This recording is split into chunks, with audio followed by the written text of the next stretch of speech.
If you haven't watched my last video, we talked about why people hate you when you're content with life. So if you're interested, pause this and go check that one out. But what that video is missing is, what if you're the one side-eyeing someone else's soft life thinking, damn, privilege must be nice. Try that if you had actual bills to pay. The ones mad that people aren't doing enough. You're the haters.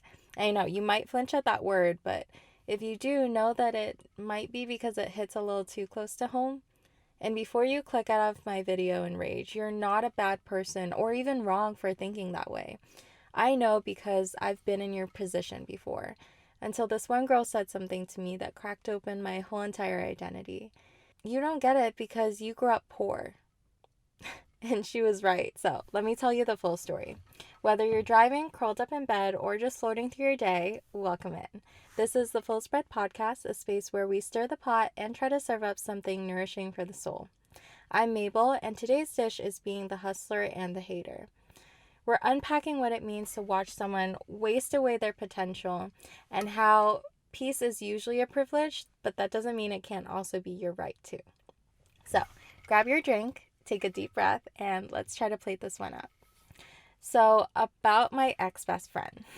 We're going to call her Boba Girl, not because she was sweet to me or anything, but because literally every single time I saw her, she had a boba drink in hand. Her usual order was extra boba, normal sugar, but hold the urgency. Meanwhile, I was on my fifth cup of instant coffee, pulling shifts after school, wondering how the hell she wasn't panicking, because I swear she was wasting her life away. It was as if she was on do not disturb mode, but spiritually, and I guess maybe perpetually. She was blowing money on Shein hauls, dozens of pieces, by the way, that cost more than the one quality piece that I had saved up for, because I knew my washing machine wasn't going to completely ruin it and I didn't have to constantly replace clothing. She would eat out constantly without thinking twice about what was in or what wasn't in her savings. She could take a semester off of school and try something and fail and still not lose the roof over her head. But the thing is, she wasn't trying at her life or at her classes or anything that I thought mattered. She was job hopping from one boba shop to the next, always complaining that most places were mid, by the way. And in my head, I'm like, okay, well then strive to open up your own boba shop and make it better. Try to become manager so that you can call the shots and you can make the rules. And it pissed me off because I had dreams and she had time. And listen, it's not her fault that she grew up privileged. I am not one to shame anyone for anything as long as they're grateful for what they have. It wasn't that she had privilege, it was that she wasn't even aware of her privilege. And so she wasted everything that I didn't have. Time, the comfort and safety net that her parents worked so hard to provide her. It was as if she just didn't care. And so I viewed that as being ungrateful. It felt like a slap in the face to her parents or to me or literally anyone who had to fight for just half of what she had handed to her. And so the resentment started to build. Every single haul she would show me, every impulse decision she would make, every casual, I'm just going to drop this class. Meanwhile, I was killing myself to stay afloat because I knew I needed that degree in order to start making some decent amount of money. But the tipping point didn't come until she came home from going out one day until 3 a.m.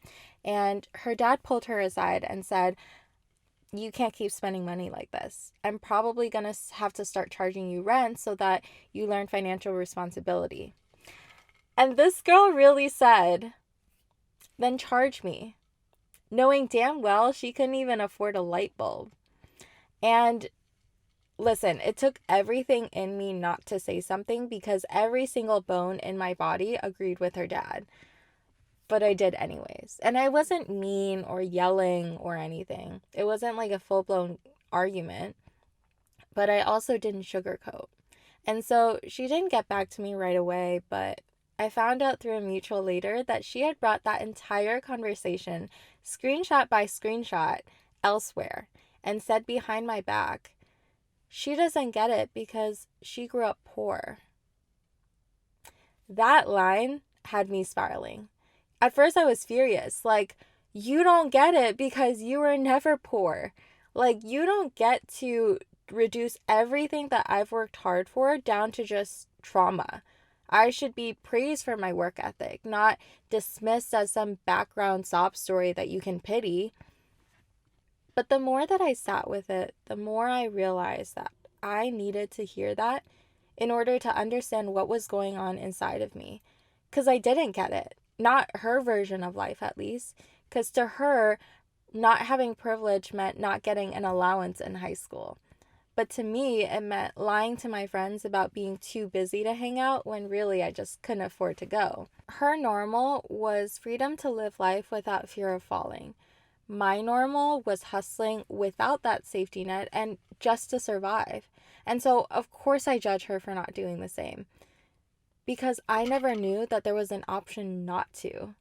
But here's the thing that I didn't realize until recently. It's not that Boba Girl was wrong per se, it's just that she represented something that I never got to be, unburdened.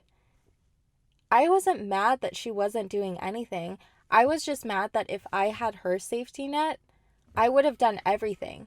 Something that mattered, something useful, something that gave back to the community, or literally just anything that didn't have to do with my own personal comfort. And yet I was never given that chance. It felt like I was born with the universe already against me because I was drowning in the pressure to do more and earn more and be more, but just to survive. I didn't have the luxury of moving slow. I couldn't just nap midday like her and not feel the guilt boiling inside of me. That's why I never take naps. I drove so carefully because I knew that if something happened to my car, that was it. There was no backup plan, no backup car, no one coming to save me. She didn't live life like that because she didn't have to. And so I was just angry that no one made me feel safe enough to slow down. And seeing her live her life the way that she did, it didn't make me feel envious. It made me feel trapped. And like I said in my last video, when you are trapped in a cage, someone else's freedom is a direct reminder of that cage. And that's what cracked me open. Not what she said, but my whole entire thought process and realization from it. It was never about her life or her choices. It was always about me and how I felt about mine. And I projected that resentment onto her life choices. And that's what I realized. We don't project hate, we project hunger for anything that feels slightly out of reach. Because we were told that peace had to be earned and ease has to be justified. And rest is only for people who are worthy. And you had to prove that you are worthy with all of your effort. And so when someone else gets to just skip all of the suffering that we were forced to normalize and just be able to live the life that we want for ourselves, it feels like betrayal. Their hunger was already fed, and fed well for that matter. They had a seat at the table with a name card already placed for them. And our hunger was just dismissed with a simple shrug and maybe a fight each other for your meal. And so that's when I had to ask myself the question, what kind of suffering have I been forced to normalize? And what kind of peace have I been told that I couldn't afford? Boba Girl was born at the finish line and she didn't want to move, except I guess maybe backwards. I was placed behind the starting line and wanted to go even beyond the race itself. And that's the thing. Some people have life on easy mode and they want it even easier. Because when you start off with more, you're allowed to want less of that urgency and ambition and hustle mentality. And we don't hate them for wanting that ease. We just resent that we were never allowed to want the same. We're not bitter that they're doing less. We're just stuck doing too much and of what we didn't even choose to do. We're stuck in tasks that drain us rather than reflect who we are as individuals or our desires. We're chasing versions of success that are inherited down rather than dreamed up. And so it's not judgment at all. It's not. It's just grief for the versions of ourselves that never even had room to breathe, let alone dream of what we would do if we weren't completely burdened with survival. And that grief starts to turn into projection. Not because we're evil or we're haters or anything, but because we were told that peace had to be earned. And so when someone else gets to rest without having to prove themselves first, it threatens everything that we were told about value and worth and what makes life meaningful. Because their choices are a direct reminder of the choices that we never had the luxury of making. It's the pain of knowing that no matter how hard you work, you are never going to get what someone else just gets handed for free. And this past year, I've been doing a lot of healing. The stereotypical therapy, journaling, long walks at the park, crying in the car, that type of healing. And the thing about healing is you can't move forward without looking back. And so I had to revisit all of this old drama with Boba Girl. And I asked myself the question that opened a whole entire Pandora's box for me. Why did I care so much? Why did it matter how she lived life the way that she did?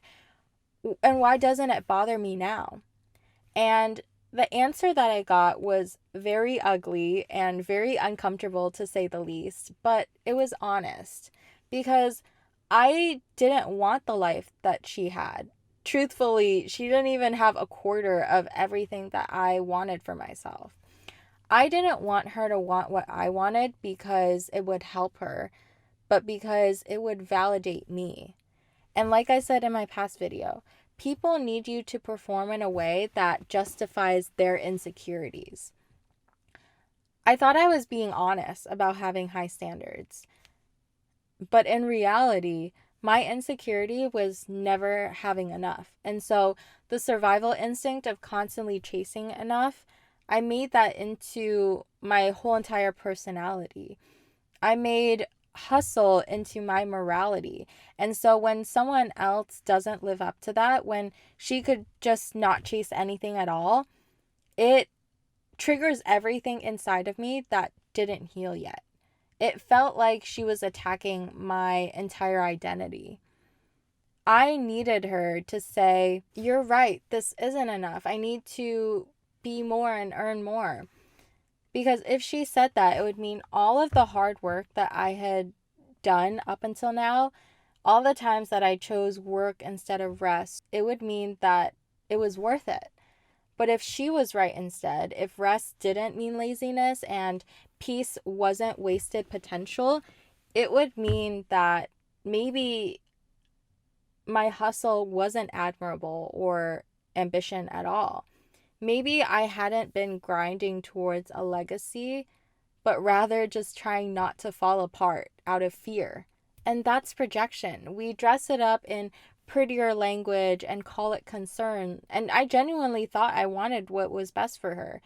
But in reality, I just wanted her to dream like me. Because that would mean that I was dreaming right. But I didn't even know if I was dreaming right or not. And so that's not love. That's just my ego begging to be affirmed. And she didn't owe me that validation. She doesn't owe the world anything just because she got a head start. And so maybe that's the thing that we never want to say outright. I wasn't mad at her. I was just mad at the system that placed her at the finish line when she didn't even want to race in the first place. Instead of favoring people who were willing to sprint and yet were told to build their own damn track from scratch. And so here's the next layer to the Pandora's box. After I unpacked all of that projection, I had to face something even messier. The fact that this was never just about Boba Girl, it was about what she represented on a larger scale. As someone with not just different values than me, but different circumstances altogether. Because we were never raised in the same expectations.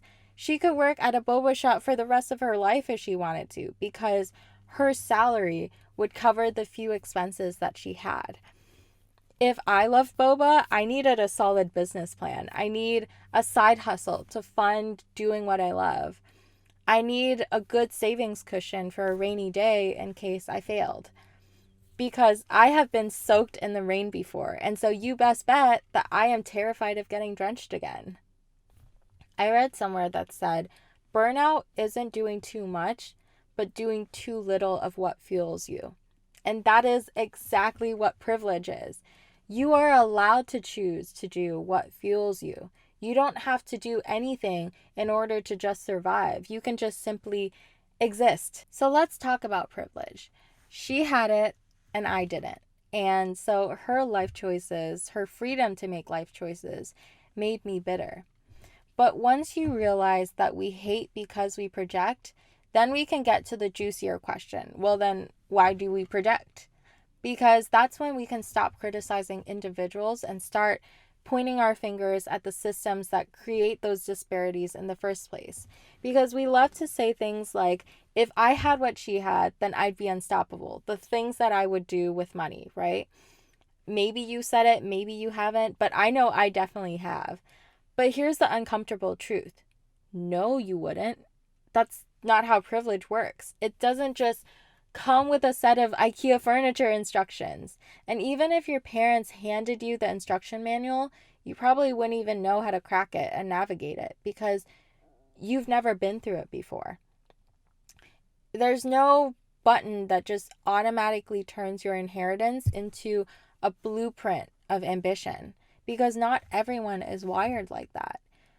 We only assume that we'd build empires with what they have because we were wired to hustle out of pure survival instinct. And so we spiral when we see that they're not maximizing every single drop of what they have and they still get what we've been dying to earn. It feels like proof that the universe isn't fair, that the privileged are somehow running like a cheat code in a game. We were told the story, right? That the tortoise only wins because the hare took a fat ass nap. But instead, we're shown in real life that even if the tortoise sprints and breaks its shell for doing so and then still gets up to try to make it to the finish line, the hare just gets carried there and gets praised for doing it. And so, yeah, of course we're pissed. But we're aiming our frustration at the closest thing that we can see, which is the hare. Or I guess the only thing we can see. But here's the plot twist. Boba Girl really thought that she was struggling because she didn't get an allowance, right? And it reminded me of that viral clip that I saw on Instagram of, I think it was Victoria Beckham, insisting that her family was middle class and then her husband immediately clocking her like, your dad drove you to school in a Rolls Royce. Because that's the plot twist. Sometimes they don't even know that they're lucky. They don't walk around thinking, wow, I am so blessed in life. They walk around thinking someone else probably has it better and someone probably does have it better. And so what we call privilege, to them, it's just the air that they breathe. And you don't thank the sky for air unless you've been forced to hold your breath. So privilege is often invisible to those who are living in it.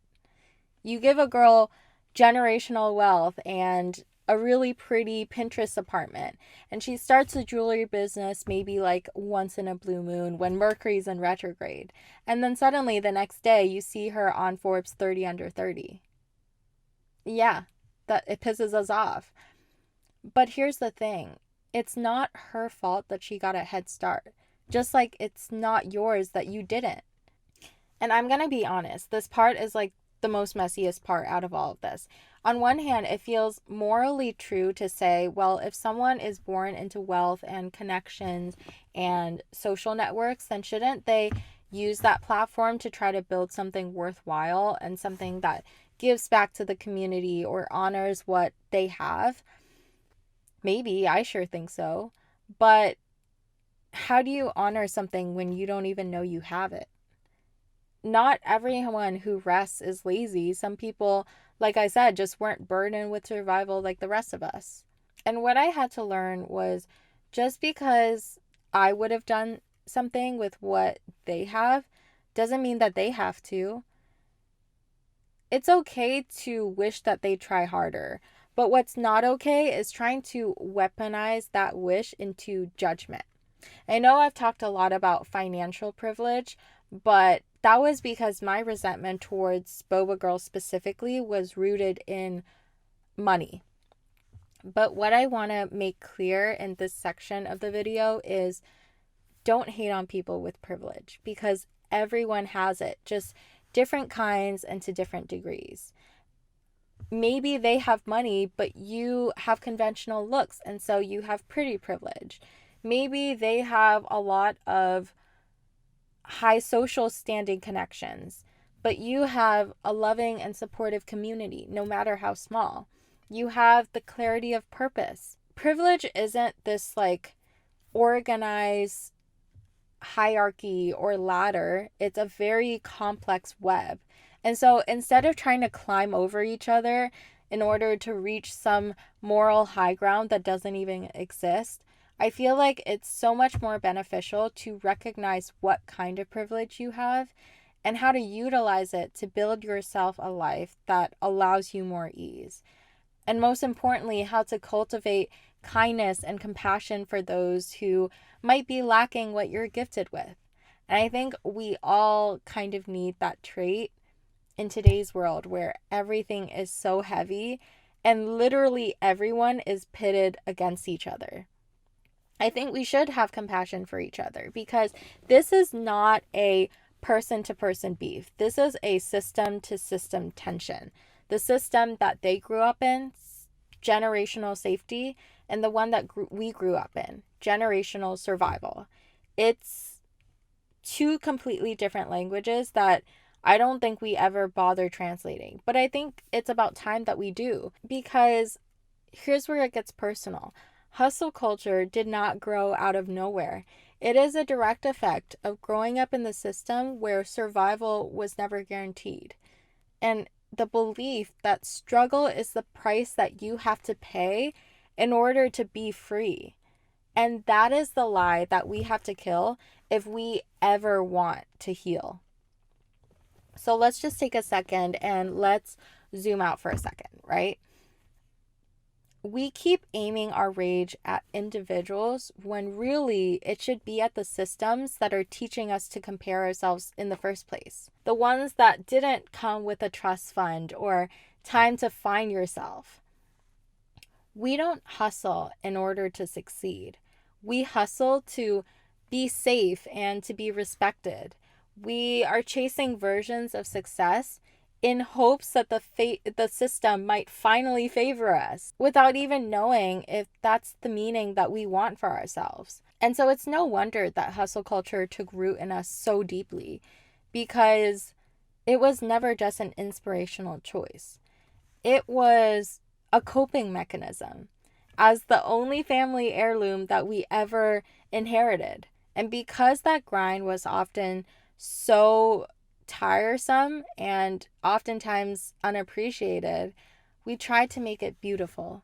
We romanticized it with organized journals and pretty planners and organized routines and lo-fi beats to 5-hour studying or working time lapses. Because if we're gonna be forced to suffer, then at least make it look pretty. But underneath all of that is the scam of hustle culture as a trauma response to systemic inequity. It is a survival strategy that's passed down by people who had to build everything from nothing. And now hustle becomes like this weird trophy of honor that we carry around in order to justify all of this exhaustion that we're being put through. And because we see it as honorable, we're turning right around and teaching others that same mentality. We're selling people the myth that your life's meaning has to come from productivity. That if you're not doing something with your time, then you're wasting it and you're becoming easily replaceable on the market. We as a community have confused doing with deserving.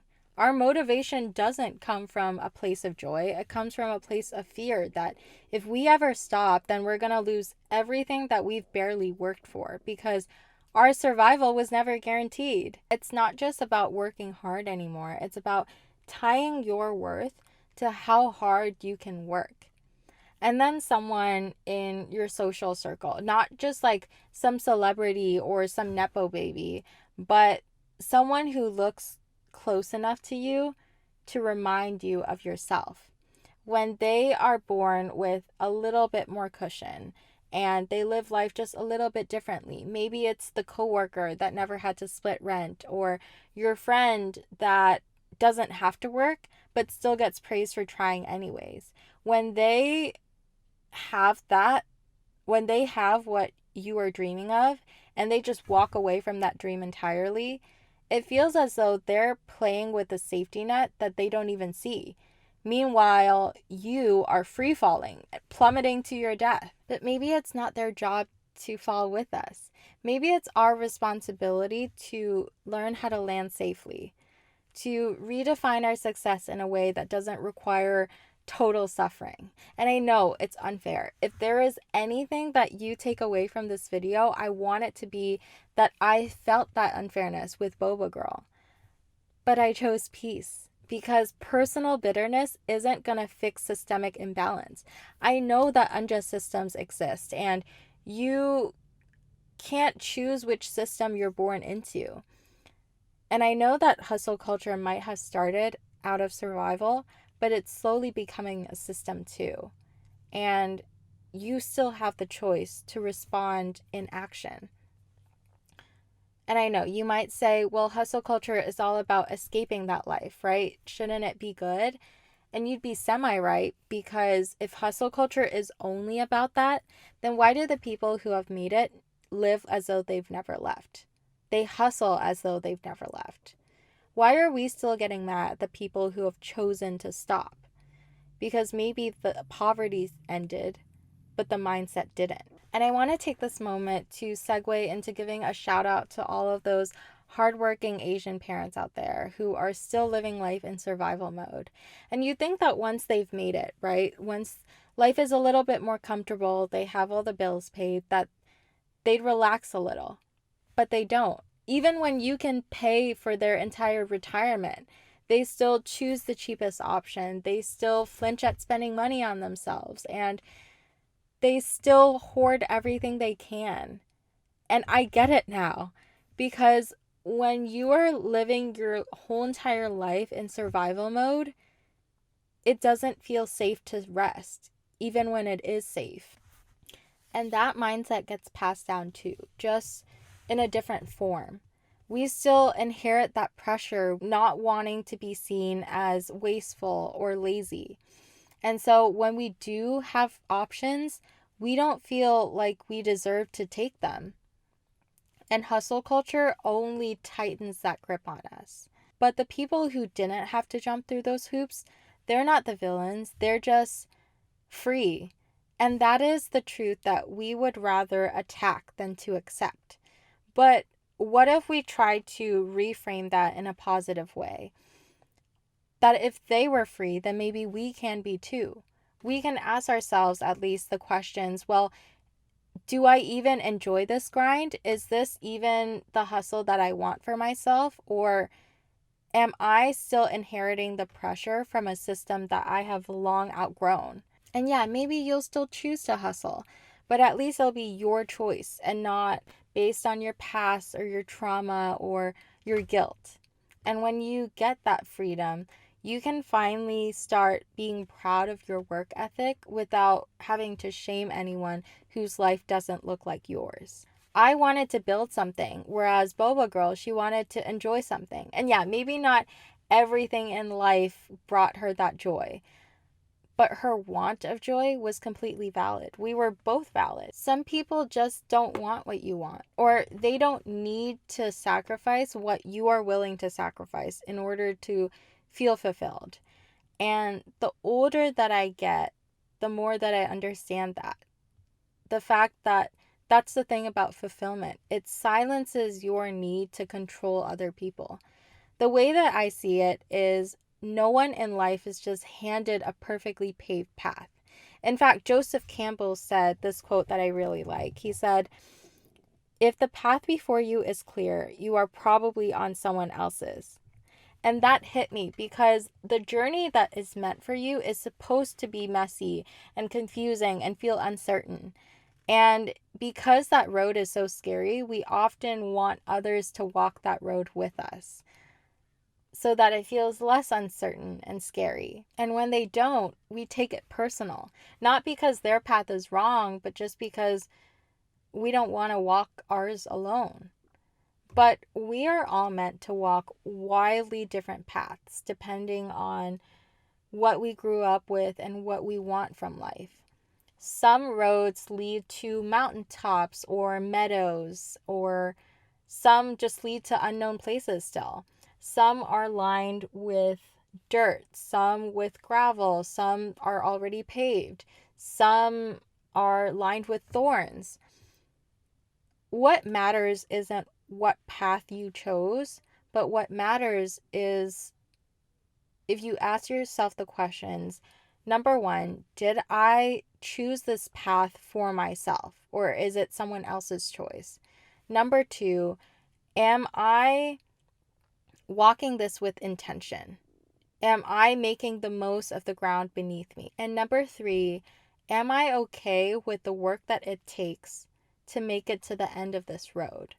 And if the answers to all of these questions is yes, then that's peace. And if you are okay with where you're headed, then maybe I can be too. I used to get so bitter watching other people rest when I have to work. But now I don't anymore because I know that my rest is just around the corner. Maybe depending on the life choices that I make for myself, maybe it might be shorter rests or more spaced out.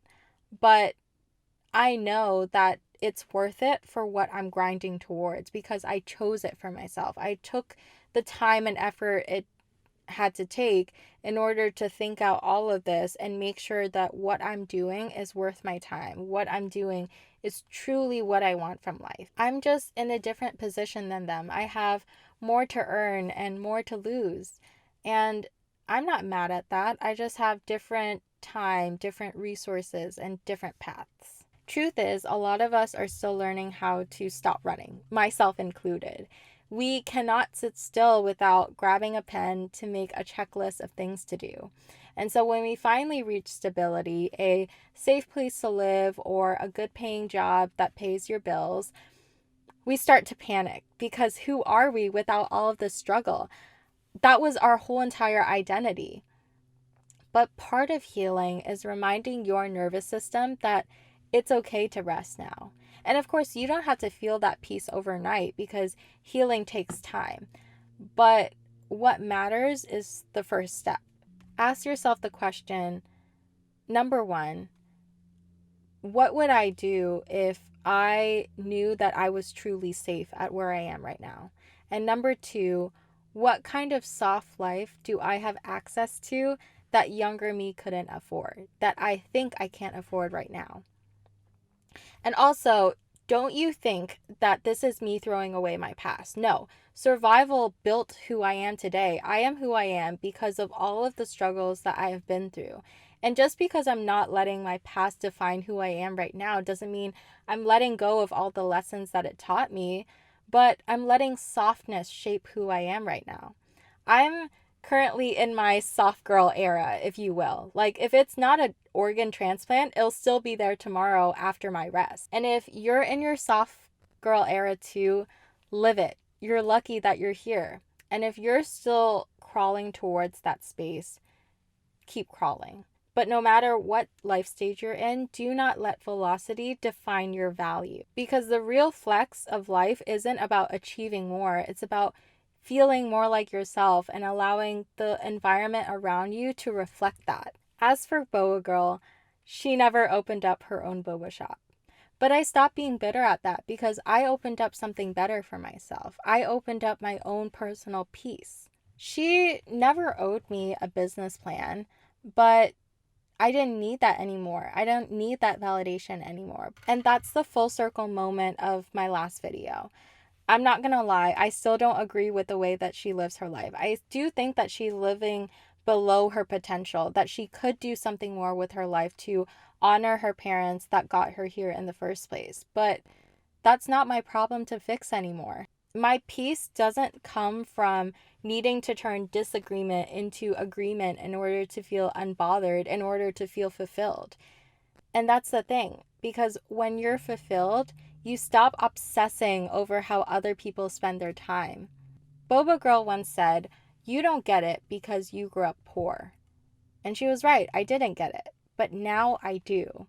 Not because I became her, but because I became me. I'm sorry that my video cut off right now because my camera ran out of battery. Also, literally just like me, right? I forget to charge my battery full way. But it's just going to be audio for this section, and we're about to wrap up anyways. So I wish I could tell you that all this healing brought me closer to Boba Girl, but honestly, our friendship completely did not survive. We completely cut ties, and not because of what she said, but because she said it behind my back, and so that was what really stung. But looking back, I think I truly needed that space to heal, even if we stayed friends anyways. And maybe you're in that place too. My message isn't everyone has an equal choice, and so choose. My message is even if you didn't get to choose your starting point, you get to choose your direction and pace, and that's the only way out. Because awareness gives anyone power. Power for the privileged to start using their ease wisely through a sense of appreciation for what they have, and power for you to understand that you may not be able to choose everything, but you can choose how much longer you want to suffer in a story that other people wrote for you. Because freedom isn't the absence of hardship. It's reclaiming the right to live intentionally, even inside an unfair system. Healing is not needing others to suffer just because you did. And in my last video, I said that people hate you when you're content. But today, I'll say this. You'll stop hating when you're content. And hey, if none of what I said helped you let go, if none of my gentle parenting softened your petty little heart, fine, let's go there. Basically, the TLDR. Let them rest, because just because you would have built a 7-figure empire with what they have doesn't mean that they have the vision or the drives or the brain to even Google LLC. You give a girl generational wealth and expect a legacy, but maybe she just wants to go viral once just to brag and call it a day.